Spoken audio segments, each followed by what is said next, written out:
പ്രിയമുള്ളവരെ, നിങ്ങൾ ഇമോഷൻസ് എന്ന് കേട്ടിട്ടുണ്ട്, പക്ഷെ ഇമോഷണൽ മാനിപ്പുലേഷൻ എന്ന് കേട്ടിട്ടുണ്ടോ? ഞാൻ അതേക്കുറിച്ചാണ് നിങ്ങളോട് സംസാരിക്കുന്നത്. എന്താ ഇമോഷണൽ മാനിപ്പുലേഷൻ എന്നല്ലേ? ഒരു ചെറുക്കൻ, അവന് +2 പഠിക്കുന്ന സമയം അവന്റെ കൂടെ പഠിച്ച ഒരു പെൺകുട്ടി ഉണ്ടായിരുന്നു. ഇവൻ ഭയങ്കര ഇൻട്രോവേർട്ട് ആണ്. ഇവൻ വേറൊരു സ്കൂളിൽ നിന്ന് ഈ സ്കൂളിലേക്ക് പുതിയതായിട്ട് +2 പഠിക്കാൻ വന്നതാണ്. അപ്പോൾ ആ സ്കൂളിലെ മറ്റ് ആൺകുട്ടികളൊന്നും അവനോട് വലിയ കൂട്ടുകൂടുന്നില്ല, കാരണം ഇവന് വലിയ കഴിവൊന്നുമില്ല.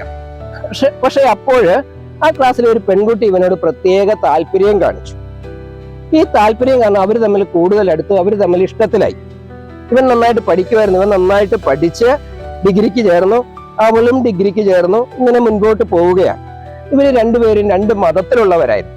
ഇവരിങ്ങനെ ഡിഗ്രി തീരാറായപ്പോഴത്തേനും അവനിങ്ങനെ വീട്ടിൽ പറഞ്ഞു, എനിക്കൊരു പെൺകുട്ടിയെ ഇഷ്ടമാണ് എന്ന് പറഞ്ഞു.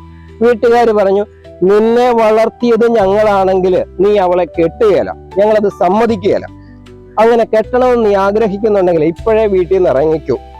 ഇത് വീട്ടുകാർ പറഞ്ഞു. ഇവൻ ചെന്ന് അവളോട് പറഞ്ഞു, എടി, നമ്മൾ ഒരുമിക്കാനായിട്ട് വീട്ടുകാർ സമ്മതിക്കത്തില്ല, അതുകൊണ്ട് നീ എന്നെ മറക്കണം. ഉടനെ അവള് ചോദിച്ചു, നിങ്ങൾ എന്നെ തേക്കുവാണോ? എന്നാ ഞാൻ കാണിച്ചു തരാം.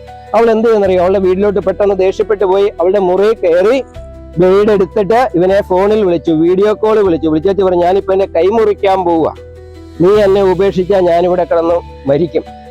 അവൻ ആകെപ്പാടെ ടെൻഷനായി. അവൻ പല കൂട്ടുകാരോടും ചോദിച്ചു, ഞാനിനി എന്ത് ചെയ്യും? കൂട്ടുകാർ പറഞ്ഞു, എടാ, അവളെ നീ കല്യാണം കഴിച്ചാൽ നിന്റെ ജീവിതം തൊലയും, നീ അത് കെട്ടരുത്. പക്ഷെ അവൻ പറഞ്ഞു, ഞാൻ അവളെ സ്നേഹിച്ചു പോയില്ലേ, ഞാൻ അവളെ റിജക്റ്റ് ചെയ്താൽ അവൾ മരിക്കത്തില്ലേ, അവളുടെ മരണത്തിന് ഞാൻ ഉത്തരവാദിയാവില്ലേ? പ്രിയമുള്ളവരെ, ഇതിന്റെ പേരാണ് ഇമോഷണൽ മാനിപ്പുലേഷൻ എന്ന് പറയുന്നത്. മറ്റുള്ളവര് അവരുടെ ഇഷ്ടങ്ങള്, താല്പര്യങ്ങളും നമുക്കിഷ്ടമില്ലെങ്കിൽ പോലും അവരുടെ ചില സ്വാധീനം ഉപയോഗിച്ചുകൊണ്ട് നമ്മളിലേക്ക് അടിച്ചേൽപ്പിക്കുന്നതാണ്. നമ്മുടെ ഇമോഷൻസിന്റെ മേൽ അവരുടെ ഇമോഷൻസിനെ അടിച്ചു കയറ്റുകയാണ്. ഇത്തരത്തിലുള്ള ഇമോഷണൽ മാനിപ്പുലേഷൻസ് നിങ്ങളുടെ ജീവിതത്തിൽ സംഭവിച്ചിട്ടുണ്ടെങ്കിൽ ജീവിതത്തിൽ നിങ്ങൾക്ക് സമാധാനം കിട്ടത്തില്ല.